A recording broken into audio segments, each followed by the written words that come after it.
প্রিয় দর্শক, আসসালামু আলাইকুম। আজকে আপনাদের সাথে আলোচনা করব সূরা কাহাফ নিয়ে।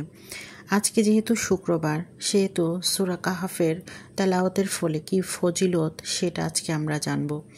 প্রথমত হচ্ছে সূরা কাহাফ পাঠ করলে যে ব্যক্তি জুমার দিন সূরা আল কাহাফ পড়বে তার ইমানের নূর এ জুমা হতে আগামী জুমা পর্যন্ত চমকাতে থাকবে।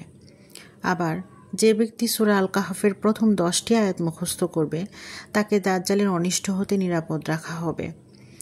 এখানে আরও বর্ণিত আছে যে ব্যক্তি সূরা কাহাফ পাঠ করবে কিয়ামতের দিন তার জন্য এমন একটি নূর হবে যা তার অবস্থানের জায়গা থেকে মক্কা পর্যন্ত আলোকিত করে দিবে। আর যে ব্যক্তি উহার শেষ 10টি আয়াত পাঠ করবে তার জীবন দশায় দাজ্জাল বের হলেও তার কোনো ক্ষতি করতে পারবে না। যে ব্যক্তি জুমার রাত্রিতে সূরা কাহাফ পাঠ করবে তার জন্য স্ত্রী ও অবস্থানের জায়গা হতে পবিত্র মক্কা পর্যন্ত একটি নূর হবে। জুমার দিন সূরা কাহাফ পাঠ করলে কিয়ামত দিবসে তার পায়ের নিচে থেকে আকাশের মেঘমালা পর্যন্ত নূর আলোকিত হবে এবং 2 জুমার মধ্যবর্তী গুনাহ মাফ হবে। একটি হাদিস বলি আপনাদেরকে এই কাহাফ সম্পর্কে। জৈনিক ব্যক্তি সূরা আল কাহাফ পড়ছিলেন, তখন লোকটি তাকিয়ে দেখতে পেল একখণ্ড মেঘ তাকে পরিবেষ্টন করে নিয়েছে। বারা ইবনু আজিব বর্ণনা করলেন যে লোকটি বিষয়টি রাসূলুল্লাহ সাল্লাল্লাহু আলাইহি ওয়াসাল্লামকে বললেন।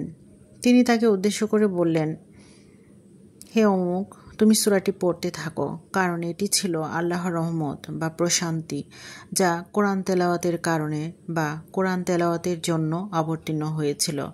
অর্থাৎ এটা হলো আল্লাহ তাআলার পক্ষ থেকে সে ওই সাকিনা বা প্রশান্তি যা কোরআন পাঠের সময় অবতীর্ণ হতে থাকে বা হয়।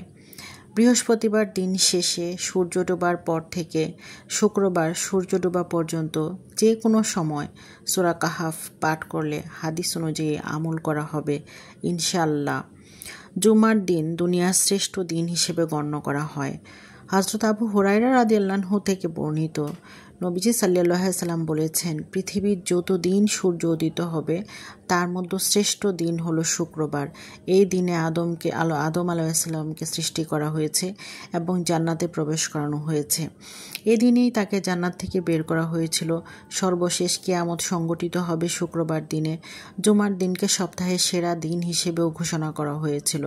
রাসূলুল্লাহ সাল্লাল্লাহু আলাইহি ওয়াসাল্লাম জুম্মার দিন দিবসসমূহের মধ্যে শ্রেষ্ঠ এবং তা আল্লাহর নিকট অধিক সম্মানিত দিন। আমরা এই দিনকে অধিক মর্যাদাপূর্ণ করতে জুমার দিনে সূরা কাহাফ তেলাওয়াত করব। জুমার দিন মুসলিম উম্মার জন্য রয়েছে ফজিলতপূর্ণ অনেক আমল।